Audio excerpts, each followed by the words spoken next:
Olá, sejam muito bem-vindos ao canal Liber Audiolivro. Eu sou a Giovana e hoje vou ler o capítulo 21 do livro O Cortiço, de Aloísio Azevedo. Vamos à leitura. Capítulo 21. Ao mesmo tempo, João Romão, em chinelas e camisola, passeava de um para outro lado no seu quarto novo. Um aposento largo e forrado de azul e branco com florinhas amarelas fingindo ouro. Havia um tapete aos pés da cama e sobre a peniqueira um despertador de níquel, e a mobília toda era já de casados, porque o esperto não estava para comprar móveis duas vezes. Parecia muito preocupado. Pensava em Bertoleza, que a essas horas dormia lá embaixo num vão de escada aos fundos do armazém, perto da comua. Mas que diabo havia ele de fazer afinal daquela peste? E coçava a cabeça impaciente por descobrir um meio de ver-se livre dela. É que nessa noite o Miranda lhe falara abertamente sobre o que ouvira de Botelho, e estava tudo decidido. Zulmira aceitava-o para marido e Dona Estela ia marcar o dia do casamento. O diabo era a Bertoleza. E o vendeiro ia e vinha no quarto sem achar uma boa solução para o problema. Ora, que raio de dificuldade armara ele próprio para se coser. Como poderia agora mandá-la passear assim, de um momento para outro, se o demônio da crioula o acompanhava já havia tanto tempo e toda a gente na estalagem sabia disso? E sentia-se revoltado e impotente defronte daquele tranquilo obstáculo que lá estava embaixo, a dormir, fazendo-lhe em silêncio um mal horrível, perturbando-lhe estupidamente o curso da sua felicidade, retardando-lhe talvez sem consciência a chegada desse belo futuro conquistado à força de tamanhas privações e sacrifícios. Que ferro! Mas só com lembrar-se da sua união com aquela brasileirinha fina e aristocrática, um largo quadro de vitórias rasgava-se defronte da desensofrida avidez da sua vaidade. Em primeiro lugar, fazia-se membro de uma família tradicionalmente orgulhosa, como era, dito por todos, a de Dona Estela. Em segundo lugar, aumentava consideravelmente os seus bens com o dote da noiva, que era rica, e em terceiro, afinal, caber-lhe-ia mais tarde tudo o que o Miranda possuía, realizando-se deste modo um velho sonho que o vendeiro afagava desde o nascimento da sua rivalidade com o vizinho. E via-se já na brilhante posição que o esperava. Uma vez de dentro, associava-se logo com o sogro e iria pouco a pouco, como quem não quer a coisa, o empurrando para o lado, até empolgar-lhe o lugar e fazer de si um verdadeiro chefe da colônia portuguesa no Brasil. Depois, quando o barco estivesse navegando ao largo a todo pano, tome lá alguns pares de contos de réis e passe-me para cá o título de Visconde. Sim, Visconde, por que não? E mais tarde com certeza Conde. Eram favas contadas. Ele, posto nunca o dissera a ninguém, sustentava de si para si nos últimos anos o firme propósito de fazer-se um titular mais graduado que o Miranda. E só depois de ter o título nas unhas é que iria à Europa, de passeio, sustentando grandeza, metendo invejas, cercado de adulações, liberal, pródigo, brasileiro, atordoando o mundo velho com o seu ouro novo americano. E a Bertoleza? Gritava-lhe do interior uma voz impertinente. É exato. E a Bertoleza? Repetiu o infeliz, sem interromper o seu vai-vem ao comprido da alcova. Diabo! E não poder arredar logo da vida aquele ponto negro. Apagá-lo rapidamente como quem tira da pele uma nódoa de lama. Que raiva ter de reunir aos voos mais fulgurosos da sua ambição a ideia mesquinha e ridícula daquela inconfessável concubinagem. E não podia deixar de pensar no demônio da negra, porque a maldita ali estava perto, a rondá-lo ameaçadora e sombria.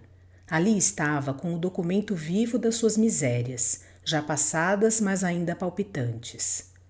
Bertoleza devia ser esmagada, devia ser suprimida, porque era tudo o que havia de mal na vida dele. Seria um crime conservá-la a seu lado. Ela era o torpe balcão da primitiva bodega. Era o aladroado vintenzinho de manteiga em papel pardo. Era o peixe trazido da praia e vendido à noite ao lado do fogareiro à porta da taberna. Era o frege imundo e a lista cantada das comezainas à portuguesa. Era o sono roncado num colchão fétido cheio de bichos. Ela era sua cúmplice e era todo o seu mal. Devia, pois, extinguir-se. Devia ceder o lugar à pálida mocinha de mãos delicadas e cabelos perfumados, que era o bem, porque era o que ria e alegrava, porque era a vida nova, o romance solfejado ao piano, as flores nas jarras, as sedas e as rendas, o chá servido em porcelanas caras, era, enfim, a doce existência dos ricos, dos felizes e dos fortes, dos que herdaram sem trabalho ou dos que, a puro esforço, conseguiram acumular dinheiro, rompendo e subindo por entre o rebanho dos escrupulosos ou dos fracos. E o vendeiro tinha defronte dos olhos o namorado sorriso da filha do Miranda. Sentia ainda a leve pressão do braço melindroso que se apoiara ao seu, algumas horas antes em passeio pela praia de Botafogo. Respirava ainda os perfumes da menina, suaves, escolhidos e penetrantes como palavras de amor. Nos seus dedos grossos, curtos, ásperos e vermelhos, conservava a impressão da tépida carícia daquela mãozinha enluvada, que dentro em pouco, nos prazeres garantidos do matrimônio, afagar-lhe-ia as carnes e os cabelos. Mas e a Bertoleza? Sim, era preciso acabar com ela, despachá-la, sumi-la por uma vez. Deu meia volta no relógio do armazém. João Romão tomou uma vela e desceu aos fundos da casa, onde Bertoleza dormia. Aproximou-se dela pé ante pé, como um criminoso que leva uma ideia homicida. A crioula estava imóvel sobre o enxergão, deitada de lado, com a cara escondida no braço direito, que ela dobrara por debaixo da cabeça. Aparecia-lhe uma parte do corpo nua. João Romão contemplou-a por algum tempo com asco. E era aquilo, aquela miserável preta que ali dormia indiferentemente, o grande estorvo da sua aventura. Parecia impossível. E se ela morresse? Esta frase que ele tivera quando pensou pela primeira vez naquele obstáculo à sua felicidade, tornava-lhe agora o espírito, porém já amadurecida e transformada nesta outra. E se eu a matasse? Mas logo um calafrio de pavor correu-lhe por todos os nervos. Além disso, como? Sim, como poderia despachá-la sem deixar sinais comprometedores do crime? Envenenando-a? Dariam logo pela coisa. Matá-la a tiro? Pior, levá-la a um passeio fora da cidade bem longe e, no melhor da festa, atirá-la ao mar ou por um despenhadeiro, onde a morte fosse infalível. Mas como arranjar tudo isso se eles nunca passeavam juntos? Diabo! E o desgraçado ficou a pensar, abstrato, de castiçal na mão, sem despregar os olhos de cima de Bertoleza, que continuava imóvel com o rosto escondido no braço. E se eu a esganasse aqui mesmo? E deu na ponta dos pés alguns passos para a frente, parando logo, sem deixar nunca de contemplá-la. Mas a crioula ergueu de improviso a cabeça e fitou-o com os olhos de quem não estava dormindo. Ah, fez ele. Que é, seu João? Nada, vim só ver-te. Cheguei ainda não há muito. Como vais tu? Passou-te a dor do lado? Ela meneou os ombros sem responder ao certo. Houve um silêncio entre os dois. João Romão não sabia o que dizer e saiu afinal, escoltado pelo imperturbável olhar da crioula, que o intimava mesmo pelas costas. Teria desconfiado? Pensou o miserável, subindo de novo para o quarto. Qual? Desconfiar de quê? E meteu-se logo na cama, disposto a não pensar mais nisso e dormir incontinente. Mas o seu pensamento continuou rebelde a parafusar sobre o mesmo assunto.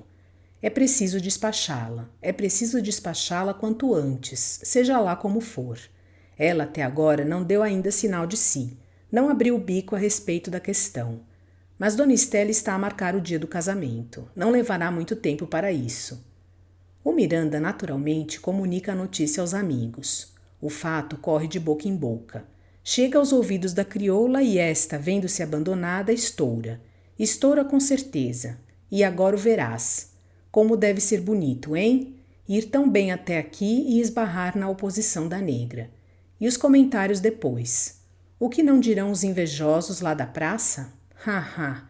Ele tinha em casa uma amiga, uma preta imunda com quem vivia. Que tipo? Sempre há de mostrar que é gentinha de laia muito baixa. E aqui a engasopar-nos com uns ares de capitalista que se trata à vela de libra. Olha o carapico para que havia de dar. Sai sujo. E então a família da menina, com medo de cair também na boca do mundo, volta atrás e dá o dito por não dito. Bem sei que ela está a par de tudo. Isso olesse está.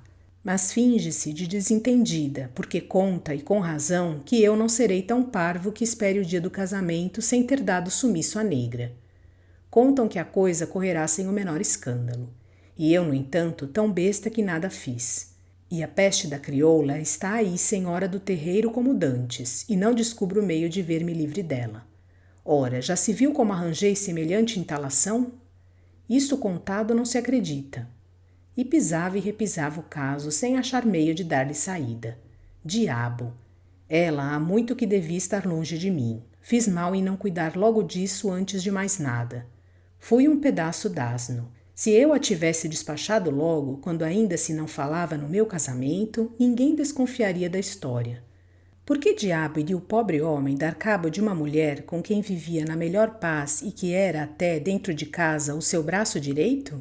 Mas agora, depois de todas aquelas reformas de vida, depois da separação das camas e principalmente depois que corresse a notícia do casamento, não faltaria de certo quem o acusasse, se a negra aparecesse morta de repente.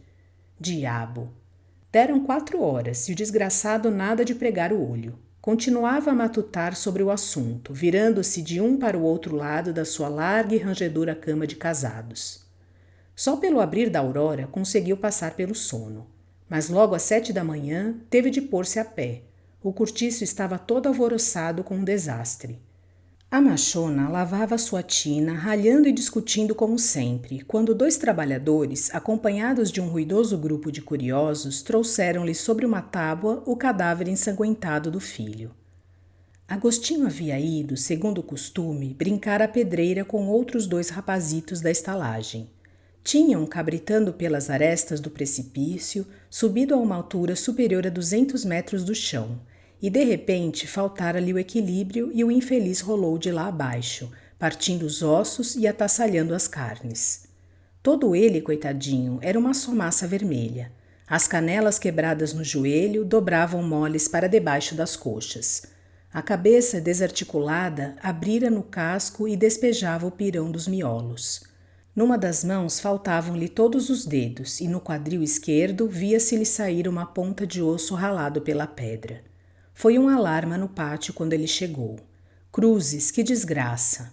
Albino, que lavava ao lado da machona, teve uma síncope. Neném ficou que nem doida porque ela queria muito aquele irmão. A das dores se imprecou contra os trabalhadores que deixavam um filho alheio matar-se daquele modo em presença deles. A mãe, essa apenas soltou um bramido de monstro apunhalado no coração e caiu mesquinha junto do cadáver, a beijá-lo, vagindo como uma criança. Não parecia a mesma. As mães dos outros 2 rapazitos esperavam imóveis e lívidas pela volta dos filhos, e mal esses chegaram à estalagem, cada uma se apoderou logo do seu e caiu-lhe em cima a sová-los ambos que metia medo. Mira-te naquele espelho, tentação do diabo, exclamava uma delas com o pequeno seguro entre as pernas a encher-lhe a bunda de chineladas. Não era aquele que devia ir, eras tu, peste. Aquele, coitado, ao menos ajudava a mãe, ganhava 2.000 por mês regando as plantas do comendador. E tu, coisa ruim, só serves para me dar consumições. Toma, toma, toma. E o chinelo cantava entre o berreiro feroz dos 2 rapazes. João Romão chegou ao terraço de sua casa ainda em mangas de camisa, e de lá mesmo tomou conhecimento do que acontecera. Contra todos os seus hábitos, impressionou-se com a morte de Agostinho. Lamentou-a no íntimo, tomado de estranhas condolências. Pobre pequeno, tão novo, tão esperto, e cuja vida não prejudicava a ninguém morrer assim, desastradamente. Ao passo que aquele diabo velho da Bertoleza continuava agarrado à existência, envenenando-lhe a felicidade, sem se decidir a despachar o beco. E o demônio da crioula parecia mesmo não estar disposta a ir só com 2 razões. Apesar de triste e acabrunhada, mostrava-se forte e rija. Suas pernas curtas e lustrosas eram 2 peças de ferro unidas pela culatra, das quais ela trazia um par de balas penduradas em saco contra o peito. As róseas lustrosas do seu cachaço lembravam grossos chouriços de sangue, e na sua carapinha compacta ainda não havia um fio branco. Aquilo, arre, tinha vida para o resto do século. Mas deixe estar, que eu te despacho bonito e asseado, disse o vendeiro de si para si, voltando ao quarto para acabar de vestir-se. Enfiava o colete quando bateram pancadas familiares na porta do corredor. Então, ainda se está em val de lençóis? Era a voz do botelho. O vendeiro foi abrir e fê-lo entrar ali mesmo para a alcova. Ponha-se a gosto. Como vai você? Assim, não tenho passado lá essas coisas. João Romão deu-lhe notícia da morte do Agostinho e declarou que estava com dor de cabeça. Não sabia que diabo tinha ele aquela noite que não houve meio de pegar direito no sono. Calor, explicou o outro, e prosseguiu depois de uma pausa, acendendo um cigarro, pois eu vinha cá falar-lhe, você não repare, mas... João Romão supôs que o parasita ia pedir-lhe dinheiro e preparou-se para a defesa, queixando-se inopinadamente de que os negócios não lhe corriam bem. Mas calou-se porque o botelho acrescentou com o olhar fito nas unhas.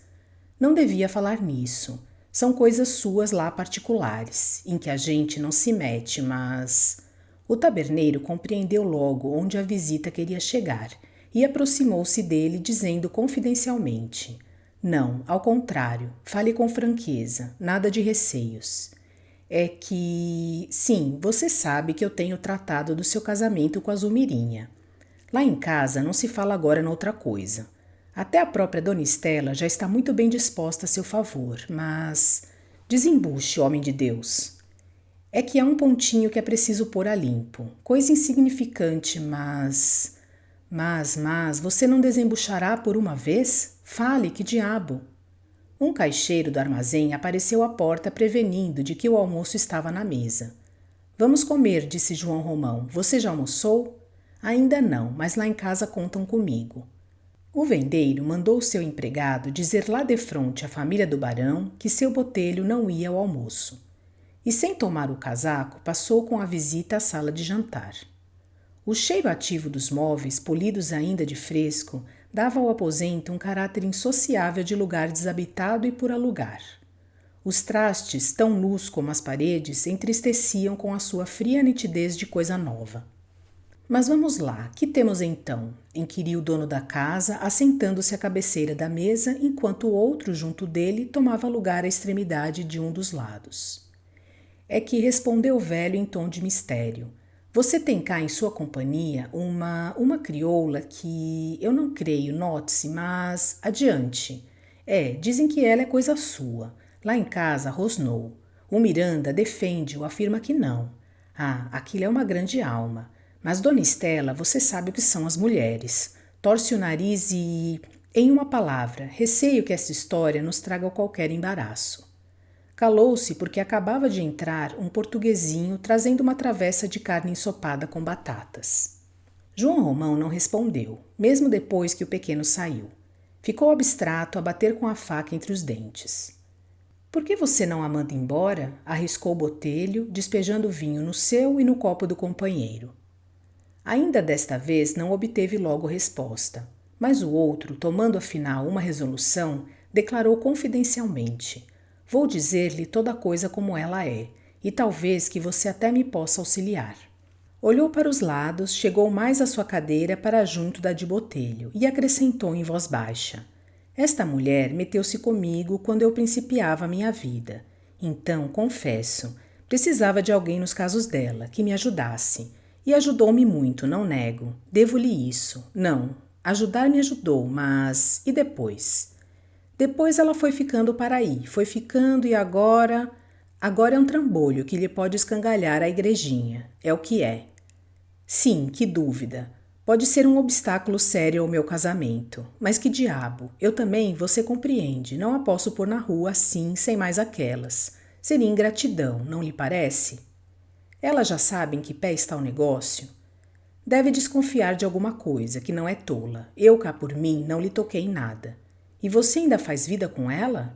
Qual? Há muito tempo que nem sombras disso.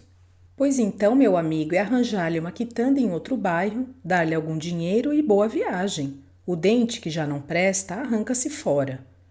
João Romão ia responder, mas Bertoleza assomou à entrada da sala. Vinha tão transformada e tão lívida que só com a sua presença intimidou profundamente os dois. A indignação tirava-lhe faíscas dos olhos e os lábios tremiam-lhe de raiva. Logo que falou, veio-lhe espuma aos cantos da boca. Você está muito enganado, seu João. Se cuida que se case e me atira à toa, exclamou ela. Sou negra sim, mas tenho sentimentos. Quem me comeu a carne tem de roer-me os ossos. Então há de uma criatura ver entrar ano e sair ano, a puxar pelo corpo todo o santo dia que Deus manda ao mundo, desde pela manhãzinha até pelas tantas da noite, para ao depois ser jogada no meio da rua como galinha podre? Não, não há de ser assim, seu João. Mas, filha de Deus, quem te disse que eu quero atirar-te à toa? Perguntou o capitalista. Eu escutei o que você conversava, seu João. A mim não me cegam assim só. Você é fino, mas eu também sou. Você está armando casamento com a menina de seu Miranda. Sim, estou. Um dia havia de cuidar de meu casamento. Não hei de ficar solteiro toda a vida, que não nasci para podengo. Mas também não te sacudo na rua, como disseste. Ao contrário, agora mesmo tratava aqui com o seu botelho de arranjar-te uma quitanda e... Não, com quitanda principiei, não hei de ser quitandeira até morrer. Preciso de um descanso. Para isso mourejei junto de você enquanto Deus Nosso Senhor me deu força e saúde. Mas afinal que diabo queres tu? Ora essa, quero ficar a teu lado, quero desfrutar o que nós dois ganhamos juntos. Quero a minha parte no que fizemos com o nosso trabalho. Quero o meu regalo, como você quer o seu. Mas não vês que isso é um disparate? Tu não te conheces? Eu te estimo, filha, mas por ti farei o que for bem entendido e não loucuras. Descansa que nada te há de faltar. Tinha graça com efeito que ficássemos vivendo juntos. Não sei como não me propões casamento. Ah, agora não me enxergo. Agora eu não presto para nada. Porém, quando você precisou de mim, não lhe ficava mal servir-se de meu corpo e aguentar a sua casa com o meu trabalho. Então a negra servia para um tudo, agora não presta para mais nada, e atira-se com ela no monturo do cisco. Não, assim também Deus não manda. Pois se aos cães velhos não se enxotam, por que me hão de pôr fora desta casa, em que meti muito suor do meu rosto? Quer casar? Espere então que eu feche primeiro os olhos, não seja ingrato. João Romão perdeu por fim a paciência e retirou-se da sala, atirando ao amante uma palavrada porca. Não vale a pena encanzinar-se, segredou-lhe o botelho, acompanhando-o até a alcova, onde o vendeiro enterrou com toda a força o chapéu na cabeça e enfiou o paletó com a mão fechada em murro. Arre, não a posso aturar nem mais um instante. Que vá para o diabo que a carregue. Em casa é que não me fica. Calma, homem de Deus, calma. Se não quiser ir por bem, irá por mal. Sou eu quem o diz. E o vendeiro esfuziou pela escada, levando atrás de si o velhote, que mal podia acompanhá-lo na carreira. Já na esquina da rua, parou e, fitando no outro seu olhar flamejante, perguntou-lhe: Você viu? É, resmungou o parasita, de cabeça baixa, sem interromper os passos.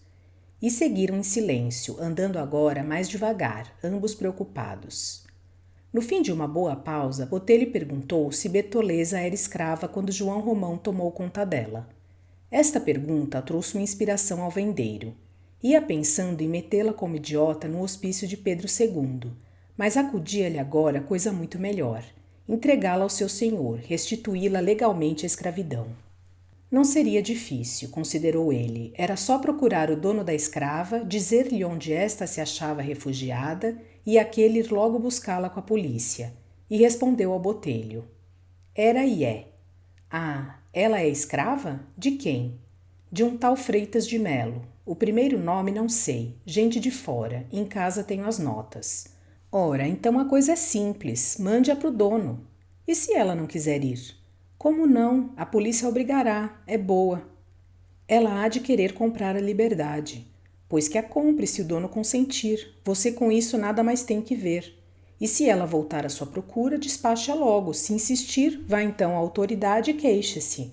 Ah, meu caro, estas coisas para serem bem feitas fazem-se assim ou não se fazem. Olhe que aquele modo com que ela lhe falou há pouco é o bastante para você ver que semelhante estupor não lhe convém dentro de casa nem mais um instante. Digo-lhe até, já não só pelo fato do casamento, mas por tudo, não seja mole. João Romão escutava, caminhando calado, sem mais vislumbres de agitação. Tinham chegado à praia. Você quer encarregar-se disto? Propôs ele ao companheiro, parando ambos à espera do bonde. Se quiser, pode tratar, que lhe darei uma gratificação menos má. De quanto? 100.000 réis. Não, dobre. Terás os 200. Está dito. Eu cá, para tudo que for por cobro a relaxamento de negro, estou sempre pronto. Pois então, logo mais à tarde, lhe darei ao certo o nome do dono, o lugar em que ele residia quando ela veio para mim e o mais que encontrar a respeito. E o resto fica a meu cuidado. Pode dá-la por despachada. Espero que tenham gostado da leitura deste capítulo do livro O Cortiço, de Aloísio Azevedo. Obrigada por sua companhia. Até a próxima.